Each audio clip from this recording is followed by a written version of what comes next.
Bonjour et bienvenue à un autre propos économique. Je m'appelle Stuart Bergman. Nous l'avons tout remarqué, le temps se refroidit et les jours se sont de plus en plus courts. Ce retour de l'hiver coïncide avec la publication des résultats de notre sondage de fin année de l'indice de confiance commerciale. Réalisé 2 fois l'an, ce sondage mesure la façon dont la conjoncture économique au pays et à l'international se répercute sur nos exportateurs et les entreprises canadiennes prêtes à exporter. Parce que nous voulons que l'ICC donne un portrait encore plus fidèle de la perspective des entreprises canadiennes, nous continuerons d'élargir notre échantillon et de cibler des segments négligés de la communauté d'exportateurs, femmes entrepreneurs, micro- et petites entreprises, ainsi qu'entreprises dirigées par des personnes autochtones ou noires. Fait digne de mention, les entreprises dirigées par des femmes et des autochtones comptent maintenant, respectivement, pour 34% et 11% des répondants du sondage. Les exportateurs canadiens doivent composer avec des niveaux sans précédent d'incertitude économique. Sans surprise, le résultat général de l'ICC affiche un 3e repli consécutif pour s'établir à 63,8. En 2021, il avait atteint des sommets historiques. En fait, aujourd'hui, l'ICC se trouve à son plus bas niveau en 23 ans d'histoire, à l'exception des résultats de 2008, soit après la chute de la banque Lehman Brothers, et le début de la crise de la COVID-19 en 2020.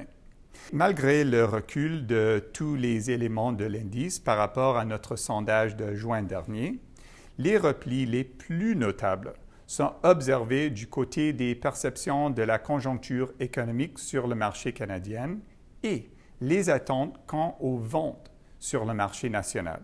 Ces replis laissent entrevoir un ralentissement graduel de l'économie intérieure du Canada, éprouvé à la fois par le ralentissement du crédit et la volatilité aux 4 coins du globe. De plus, notre sondage montre que la confiance s'émousse chez les entreprises de toute taille et de toutes les régions du pays et que le pessimisme est le plus prononcé chez les moyennes entreprises et les entreprises de la belle province. Aucun secteur n'est épargné, sauf celui du transport dont le résultat de l'ICC s'est légèrement amélioré.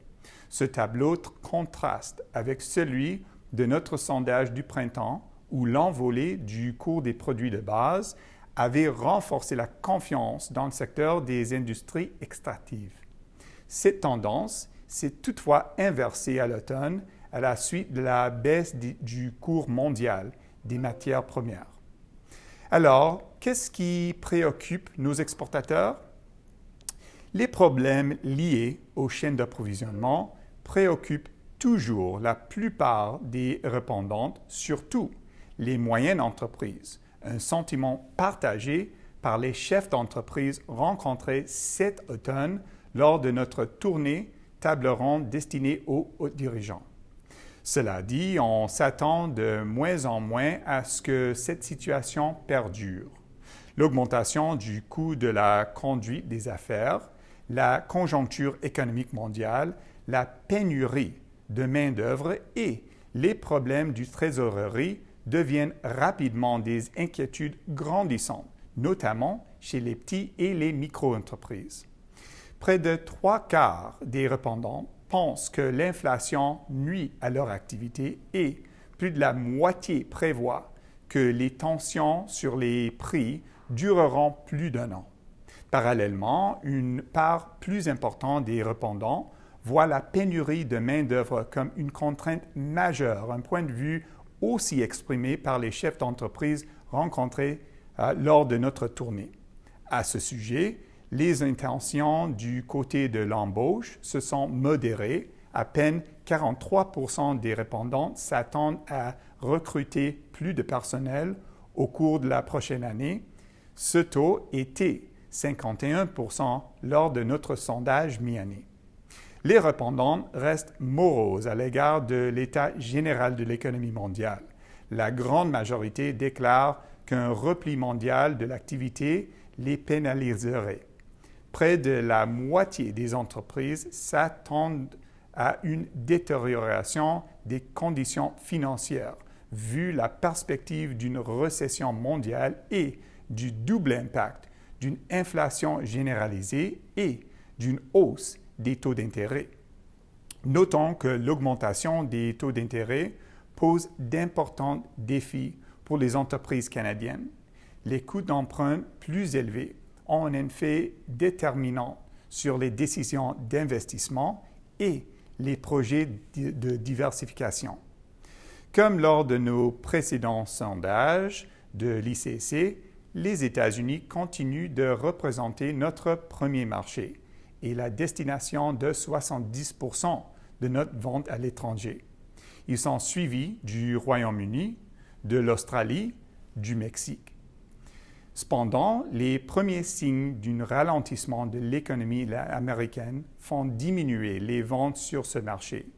Pas moins de 21% des répondants faisant état d'une baisse de leurs commandes vers les États-Unis contre seulement 13% lors de notre sondage de la mi-année. Les exportateurs voulant se lancer à l'international continuent de privilégier les marchés américains, britanniques, australiennes, mexicaines et allemandes. Conclusion, à l'heure où l'élan de l'économie mondiale s'essouffle et qu'une tempête se dessine à l'horizon, les entreprises canadiennes actives dans la sphère de l'exportation semblent se préparer à un hiver frisqué. Les contraintes persistantes qui touchent les chaînes d'approvisionnement, les fortes tensions sur les coûts et la concurrence féroce de la recherche de talents mettront à l'épreuve le courage des exportateurs dans un contexte de resserrement du crédit. Or, les Canadiens sont résilients et trouveront sans nul doute les ressources pour tirer leur épingle du jeu et prospérer durant un hiver qui s'annonce frisqué. Cette semaine, nos plus sincères remerciements à Prerna Sharma, économiste principal au sein du service de recherche et d'analyse de DC. Les services économiques de DC vous invitent à leur faire part de vos commentaires si vous avez des idées de sujets à nous proposer, s'il vous plaît.